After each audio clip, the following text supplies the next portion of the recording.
Weekly time ಫ್ರೇಮಲ್ಲಿ Nifty positive ಉಂಟು, negative ಅಂತೂ ಇಲ್ಲ. ಬಟ್ ಇದರಲ್ಲಿ ಒಂದು ಲೆಸನ್ ಏನಂದರೆ, ಇಲ್ಲಿ ನೋಡ್ಬೋದು ನೀವು ಮಾರ್ಕೆಟು ಅಪ್ಸೈಡ್ ಹೋಗ್ತಾ ಇದ್ದಾಗೆ ಅದರದ್ದು ವಾಲ್ಯೂಮ್ ಕೂಡ ಕಡಿಮೆ ಆಗ್ತಾ ಹೋಗ್ತದೆ. ದಟ್ ಮೀನ್ಸ್ ಇಲ್ಲಿ ಕ್ಯಾಂಡಲ್ ಸೈಜ್ ನೋಡಿ, ಕ್ಯಾಂಡಲ್ ಸೈಜ್ ನೋಡಿ, ಕ್ಯಾಂಡಲ್ ಸೈಜ್ ನೋಡಿ. ದಟ್ ಮೀನ್ಸ್ ಮಾರ್ಕೆಟ್ ಇಲ್ಲೊಂದು ಪಾಸ್ ತಗೊಳ್ಳೋ ಚಾನ್ಸಸ್ ಉಂಟಂತ. ಫೈನ್, ತಗೊಳ್ಬೋದು, ಇಲ್ಲ ಅಪ್ಸೈಡ್ ಕೂಡ ಹೋಗ್ಬೋದು. ಬಟ್ ನಾವು ಇದರಲ್ಲಿ ಏನು ಅರ್ಥ ಮಾಡ್ಕೊಳ್ಬೇಕಂದ್ರೆ, ಮಾರ್ಕೆಟ್ ಯಾವತ್ತಾದರೂ ಒಂದು ಪುಲ್ ಬ್ಯಾಕ್ ಆದ್ರ ಮೇಲೆ ಹೋಗೋದ್ರ ಮೇಲೆ ಇಲ್ಲಿ ನಾವು ಕ್ವಾಂಟಿಟಿ ಸ್ವಲ್ಪ ನಾರ್ಮಲ್ ಇಟ್ಟು ಟ್ರೇಡ್ ಮಾಡ್ತೀವಿ. ಅವೆವನ್ ಮಾರ್ಕೆಟ್ ಅಪ್ಸೈಡ್ ಹೋಗ್ತಾ ಇರ್ತಾರೆ, ಅಲ್ಲಿ ನಾವು ಕ್ವಾಂಟಿಟಿ ಸ್ವಲ್ಪ ಲೆಸ್ ಮಾಡಿ ಬೈ ಮಾಡಬೇಕಾಗುತ್ತೆ. ಬಿಕಾಸ್ ಮಾರ್ಕೆಟ್ ಯಾವ ಕೂಡ ಒಂದು ಪಾಸ್ ತಗೊಳುತ್ತೆ, ಯಾವಾಗ ಕೂಡ ಎಸ್ ಎಲ್ ಹಿಟ್ ಆಗುತ್ತೆ, ಯಾವಾಗ ಪ್ರೀವಿಯಸ್ ಬೈ ಮಾಡಿದವರು ಪ್ರಾಫಿಟ್ ಬುಕ್ ಮಾಡ್ತಾರೆ, ಅದು ಕೂಡ ಯಾರಿಗೂ ಕೂಡ ತಿಳಿದಿರಲ್ಲ. ಸೊ ದಟ್ ಅಲ್ಲಿ ನಾವೆಲ್ಲ ಕ್ವಾಂಟಿಟಿ ಲೆಸ್ ಮಾಡಿ ಟ್ರೇಡ್ ಮಾಡಿದ್ರೆ ಐ ಥಿಂಕ್ ಬೆಟರ್ ದನ್ಸೆ. ಯಾವಾಗೆಲ್ಲ ಮಾರ್ಕೆಟ್ದು ವಾಲ್ಯೂಮ್ ಕಡಿಮೆ ಆಗ್ತದೆ ಆವಾಗೆಲ್ಲ ಫೈನ್. ಸೊ ವೀಕ್ಲಿಯಲ್ಲಂತೂ ಪಾಸಿಟಿವ್ ಉಂಟು, ಈವನ್ ಡೈಲಿಯಲ್ಲೂ ಕೂಡ ಪಾಸಿಟಿವ್ ಉಂಟು. ಸೊ ನೀವು ಡೈಲಿಯಲ್ಲಿ ನೋಡ್ಬೋದು ಮಾರ್ಕೆಟ್ ಹೀಗೆ ಅಪ್ಸೈಡ್ ಹೋಗ್ತಾ ಉಂಟು, ಅಪ್ಸೈಡ್ ಹೋಗ್ತಾ ಇಲ್ಲ. ಯಾರೆಲ್ಲ ಪೊಸಿಷನ್ ಟ್ರೇಡ್ ಮಾಡ್ತಿದ್ದಾನೆ ಅವರಿಗೆಲ್ಲ ಸ್ಟಾಪ್ ಲಾಸ್ ಹಿಟ್ ಮಾಡಿ ಹೋಗ್ತಾ ಉಂಟು. ಸೊ ಇಲ್ಲಿ ನೀವು ನೋಡ್ಬೋದು ಪ್ರೀವಿಯಸ್ ಟೈಮ್ ಇಲ್ಲಿಂದ ಒಂದೊಳ್ಳೆ ಬ್ರೇಕ್ಔಟ್ ಕೊಡ್ತು. ಸೊ ಅವಾಗ ಎಲ್ಲ ತುಂಬ ಜನ ಇಲ್ಲಿ ಬೈ ಮಾಡಿರ್ತಾರೆ, ಅವ್ರದ್ದು ಸ್ಟಾಪ್ ಲಾಸ್ ಈ ರೇಂಜಲ್ಲಿ ಇರ್ತಾರೆ. ಸೊ ಮಾರ್ಕೆಟ್ ಏನು ಮಾಡ್ತಾರೆ ಅಂದರೆ ಅವ್ರದ್ದು ಸ್ಟಾಪ್ ಲಾಸ್ ತೆಗೆದು ಅವ್ರ ಫೇವರಲ್ಲಿ ಹೋಗ್ತಾರೆ. ಸೊ ಅದಕ್ಕೆ ಹೇಳ್ತಾ ಇದ್ದೀನಿ, ನಾನು ಪ್ರೀವಿಯಸ್ ಡೇಸಿಂದ ತುಂಬಾ ಹೇಳ್ತಾ ಇದ್ದೀನಿ ಮಾರ್ಕೆಟ್ ತುಂಬ ವಾಲೆಟೈಲ್ ಉಂಟು, ತುಂಬ ವಾಲೆಟೈಲ್ ಉಂಟು. ಸೊ ಕ್ವಾಂಟಿಟಿ ಲೆಸ್ ಮಾಡಿ ಟ್ರೇಡ್ ಮಾಡಿ ಅಂತ. ಫೈನ್. ಸೊ ಈಗ ಮಾರ್ಕೆಟ್ ಅಪ್ ಸೈಡ್ ಹೋಗಿದೆ. ಫೈನ್, ಯಾವ ತನಕ ಮಾರ್ಕೆಟು 24,250 ತನಕ ಬ್ರೇಕ್ ಆಗಲ್ಲ ಅಲ್ಲಿ ತನಕ ನಾವು ಡೌನ್ ಸೈಡಲ್ಲಿ ಕ್ವಾಂಟಿಟಿ ಲೆಸ್ ಮಾಡಿ ಟ್ರೇಡ್ ಮಾಡಬೇಕು. ಯಾವಾಗ ಇಲ್ಲಿಂದ ಬ್ರೇಕ್ ಡೌನ್ ಆಗುತ್ತೆ ಆವಾಗ ನಾವು ಸ್ವಲ್ಪ ಅಗ್ರೆಸಿವ್ಲಿ ಟ್ರೇಡ್ ಮಾಡ್ಬೋದು. ಬಿಕಾಸ್ ಇಲ್ಲಿ ಮಲ್ಟಿಪಲ್ ಬಯರ್ಸ್ ಇದು ಸ್ಟಾಪ್ ಲಾಸ್ ಉಂಟು. ಇಲ್ಲಿಂದ ಡೌನ್ ಸೈಡ್ ಬಂದರೆ ಮಾರ್ಕೆಟ್ ಒಂದೊಳ್ಳೆ ಮೂಮೆಂಟಮ್ ಕೊಡ್ಬೋದು. ಫೈನ್. ಇವನ್ ಅದೇ ಅಪ್ಸೈಡ್ ಹೋಗ್ಬೇಕಂದ್ರೆ ನಾನು ಹೇಳಿದಾಗೆ ಅಪ್ಸೈಡಲ್ಲಿ ಕ್ವಾಂಟಿಟಿ ಲೆಸ್ ಮಾಡಿ ಟ್ರೇಡ್ ಮಾಡುವ. ಬಿಕಾಸ್ ಯಾವಾಗ ಮಾರ್ಕೆಟು ಡಿಪ್ ಕೊಡ್ಬೋದು, ಯಾವಾಗ ಒಂದು ಸಣ್ಣ ಕರೆಕ್ಷನ್ ಕೊಡ್ಬೋದು, ಯಾರಿಗೆ ಕೂಡ ತಿಳಿದಿರಲ್ಲ. ಸೊ ದಟ್ ಮಾರ್ಕೆಟ್ ಆಲ್ರೆಡಿ ಒಂದು ಮೂಮೆಂಟಮ್ ಆಗಿದೆ. ಸೊ ಈಗ ಮಾರ್ಕೆಟಿಗೆ ಟೇಕ್ ಟೈಮ್ ಟು ಪಾಸ್ ಅಂದರೆ ಒಂದು ಪಾಸ್ ತೊಗೊಳ್ಬೇಕು ಅಂತ ಮಾರ್ಕೆಟ್ ಹೋದರೆ ಅಲ್ಲಿ ನಾವು ಕ್ವಾಂಟಿಟಿ ಸ್ವಲ್ಪ ನಾರ್ಮಲ್ ಇಟ್ಟು ಟ್ರೇಡ್ ಮಾಡ್ಬೋದು. ಫೈನ್. ಸೊ ಡೈಲಿಯಲ್ಲಿ ಕೂಡ ಪಾಸಿಟಿವ್ ಉಂಟು, ನೆಗೆಟಿವ್ ಇಲ್ಲ. ಸೊ ದಟ್ ನಾವು ಸ್ವಲ್ಪ ಕ್ವಾಂಟಿಟಿ ಲೆಸ್ ಮಾಡಿ ಇಟ್ಟರೆ ಬೆಟರ್ ಅಂತ. ಫೈನ್. ಆ್ಯಂಡ್ ನಿಫ್ಟಿ ಏನಾಯ್ತು ಅಂದರೆ ಶುಕ್ರವಾರ ದಿನ ಮಾರ್ಕೆಟು ಗ್ಯಾಪ್ ಅಪ್ ಓಪನ್ ಆಯಿತು, ಅದ್ರ ನಂತರ ಮಾರ್ಕೆಟ್ ಸಡನ್ ಸೆಲ್ಲಿಂಗ್ ಬಂತು. ಫೈನ್. ಸೊ ಯಾರೆಲ್ಲ ಬೈಯಿಂಗ್ ಮಾಡಿದ್ರು ಅವ್ರು ಫಸ್ಟ್ ಒಂದು ಪ್ರಾಫಿಟ್ ಬುಕ್ಕಿಂಗ್ ಮಾಡಿದರು, ಅಗೇನ್ ಅವರು ಬೈ ಮಾಡಿದರು. ಅದ ನಂತರ ಪ್ರೀವಿಯಸ್ ಟೈಮಲ್ಲಿ ಯಾರೆಲ್ಲ ಇಲ್ಲಿ ಸೆಲ್ಲಿಂಗ್ ಮಿಸ್ ಮಾಡಿದರು ಅವರು ಸೆಲ್ಲಿಂಗ್ ಮಾಡಲಿಕ್ಕೆ ಟ್ರೈ ಮಾಡಿದರು. ಬಟ್ ಪ್ರೀವಿಯಸ್ ಟೈಮ್ ಎಷ್ಟು ಫೋರ್ಸ್ಫುಲಿ ಸೆಲ್ಲಿಂಗ್ ಬಂತು, ಅದರ ನಂತರ ಆ ಸೆಲ್ಲಿಂಗ್ ಬಂದಿಲ್ಲ. ದಟ್ ಮೀನ್ಸ್ ಆ ಸೆಲ್ಲಿಂಗು ಕಂಟಿನ್ಯೂ ವೀಕ್ ಆಯಿತು. ಯಾವಾಗ ಅಲ್ಲಿಂದ ವೀಕಿಂದ ಹೈನ ಬ್ರೇಕ್ಔಟ್ ಆಯಿತು, ದಟ್ ಮೀನ್ಸ್ ಯಾರೆಲ್ಲ ಸ್ವಲ್ಪ ಜನ ಸೆಲ್ಲರ್ಸ್ ಇದ್ದರು ಅವ್ರದ್ದು ಸ್ಟಾಪ್ ಲಾಸ್ ಯಾವಾಗ ಬ್ರೇಕ್ಔಟ್ ಆಯಿತು ಆವಾಗ ಒಂದು ಒಳ್ಳೆ ಮೂಮೆಂಟಮ್ ಕೊಡ್ತು. ಮೂಮೆಂಟಮ್ ಆದ್ರ ಮೇಲೆ ಮಾರ್ಕೆಟು ಅಗೇನ್ ಸೆಲ್ಲರ್ಸ್ ಫೇವರಲ್ಲಿ ಬಂದಿಲ್ಲ. ಸೊ ಅಲ್ಲೇ ಹೋಲ್ಡ್ ಮಾಡಿದೆ. ದಟ್ ಮೀನ್ಸ್ ಇಲ್ಲಿ ಬಯರ್ಸೇ ಹೋಲ್ಡ್ ಮಾಡಿದ್ದಾರೆ. ದಟ್ ಮೀನ್ಸ್ ಮಾರ್ಕೆಟು 24,500ಕ್ಕಿಂತ ಅಪ್ಸೈಡಲ್ಲಿ ಬಯರ್ಸ್ ತುಂಬ ಇಂಟ್ರೆಸ್ಟೆಡ್ ಇದ್ದಾರೆ ಅಂತ ಅರ್ಥ.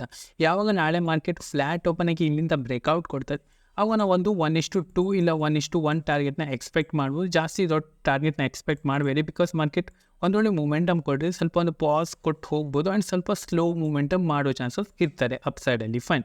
ಸೊ ಹಾಗಂತ ಹೇಳ್ತಾ ಇಲ್ಲ ಮಾರ್ಕೆಟು ನೀವು ಅಪ್ಸೈಡ್ದು ರ್ಯಾಲಿ ಮಿಸ್ ಮಾಡಿ ಅಂತ. ಸೊ ಟ್ರೇಡ್ ಮಾಡೋ, ಬಟ್ ಪ್ರೀವಿಯಸ್ ಟೈಮ್ ಏನು ಪ್ರಾಫಿಟ್ ಆಗಿಲ್ಲ ಅದ್ರ ಜೊತೆ ಸ್ವಲ್ಪ ಕ್ವಾಂಟಿಟಿ ಲೆಸ್ ಮಾಡಿ ಟ್ರೇಡ್ ಮಾಡಿದ್ರೆ ಐ ಥಿಂಕ್ ಬೆಟರ್ ಅಂತ. ಫೈನ್. ಸೊ ಫ್ಲ್ಯಾಟ್ ಓಪನಿಗೆ ಬ್ರೇಕ್ಔಟ್ ಕೊಟ್ಟರೆ 1:1ನ ಪ್ಲ್ಯಾನ್ ಮಾಡ್ಬೋದು. ಸೊ ಕ್ವಾಂಟಿಟಿ ಲೆಸ್ ಇಟ್ಟು ನಾವು ಟ್ರೇಡ್ ಮಾಡಿದ್ರೆ ಬೆಟರ್ ಅಂತ. If in case market gap open ಆದರೆ ಯಾರೆಲ್ಲ ಬೈ ಮಾಡಿದ್ದಾರೆ ಶುಕ್ರವಾರ ದಿನ ಅವರಿಗೆ ಒಂದು ಓವರ್ ನೈಟ್ ಪ್ರಾಫಿಟ್ ಆಗುತ್ತೆ. ಸೊ ಅವ್ರು ಫಸ್ಟು ಪ್ರಾಫಿಟ್ ಬುಕ್ಕಿಂಗ್ ಮಾಡ್ಲಿಕ್ಕೆ ಟ್ರೈ ಮಾಡ್ತಾರೆ. ಇಫ್ ಇನ್ ಕೇಸ್ ಈ ಪ್ರಾಫಿಟ್ ಬುಕ್ಕಿಂಗಲ್ಲಿ ನಮ್ಮ ಸ್ಟ್ರಾಟಜಿ ಪ್ರಕಾರ ಏನು ನಮಗೆ ಸಿಕ್ಕಿದ್ರೆ ನಾವಿಲ್ಲಿ ಸೆಲ್ ಮಾಡ್ಬೋದು. ಇಫ್ ಇನ್ ಕೇಸ್ ಸೆಲ್ ಮಾಡಿ ನಮ್ಮ ಟಾರ್ಗೆಟ್ ಸಮ 24,550 ಇಲ್ಲ 24,560, 570 ಈ ರೇಂಜಲ್ಲಿ ನಮ್ಮದು ಟಾರ್ಗೆಟ್ ಇಟ್ಟರೆ ಐ ಥಿಂಕ್ ಬೆಟರ್ ಅಂತ. ಅದ್ರ ನಂತರ ಮಾರ್ಕೆಟ್ ಇಫ್ ಇನ್ ಕೇಸ್ ಏನಾದರೂ ಇಲ್ಲಿ ಡಬ್ಲ್ಯೂ ಪ್ಯಾಟರ್ನ್ ಏನಾದರೂ ಮಾಡಿದರೆ ನಾವು ಇಲ್ಲಿ ಸ್ವಲ್ಪ ಕ್ವಾಂಟಿಟಿ ಲೆಸ್ ಮಾಡಿ ಬೈ ಮಾಡಿ ನಮ್ಮದು ಟಾರ್ಗೆಟು ಡೇ ಹೈ ತನಕ ಇಟ್ಟರೆ ಐ ಥಿಂಕ್ ಬೆಟರ್ ಅಂತ. ಫೈನ್.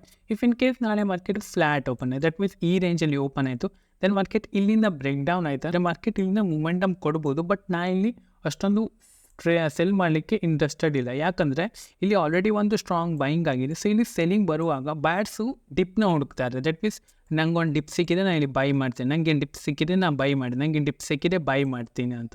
ಸೊ ಅದಕ್ಕೆ ನಮ್ದು ಇಲ್ಲಿ SL ಹೋಗೋ ಚಾನ್ಸಸ್ ಇರ್ತಾರೆ. ಆವಾಗ ಸೆಲ್ಲರ್ಸ್ ಏನು ಮಾಡ್ತಾರೆ, ಇಲ್ಲಿಂದ ಬ್ರೇಕ್ ಡೌನ್ ಆದಾಗ ಇಲ್ಲಿಂದ ಕಾಲೆಲ್ಲ ಶಾರ್ಟ್ ಮಾಡಲಿಕ್ಕೆ ಟ್ರೈ ಮಾಡ್ತಾ ಇರ್ತಾರೆ, ಕಾಲ್ ಶಾರ್ಟ್ ಮಾಡ್ತಾರೆ.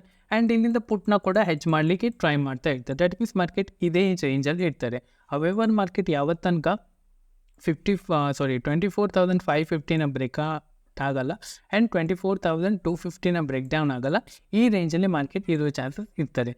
ಡೇ ಲೋನ ಬ್ರೇಕ್ ಆದರೆ ಒಂದು ಮೂಮೆಂಟಮ್ ಬರ್ಬೋದು, ಬಟ್ ಅಷ್ಟೊಂದು ನನಗೆ ತೋರಿಸ್ತಾ ಇಲ್ಲ ಮಾರ್ಕೆಟ್ ಬರ್ಬೋದು ಅಂತ. ಬಿಕಾಸ್ ಇಲ್ಲಿ ಡೌನ್ ಸೈಡ್ ಒಂದು ಟ್ರೆಂಡ್ ಲೈನ್ ಕೂಡ ಹೋಗ್ತಾ ಉಂಟು ಆ್ಯಂಡ್ ಅಪ್ ಸೈಡ್ ಕೂಡ ಒಂದು ಟ್ರೆಂಡ್ ಲೈನ್ ಕೂಡ ಹೋಗ್ತಾ ಉಂಟು. ಮಾರ್ಕೆಟ್ ಇದೇ ರೇಂಜಲ್ಲಿ ಇರೋ ಚಾನ್ಸಸ್ ಉಂಟು.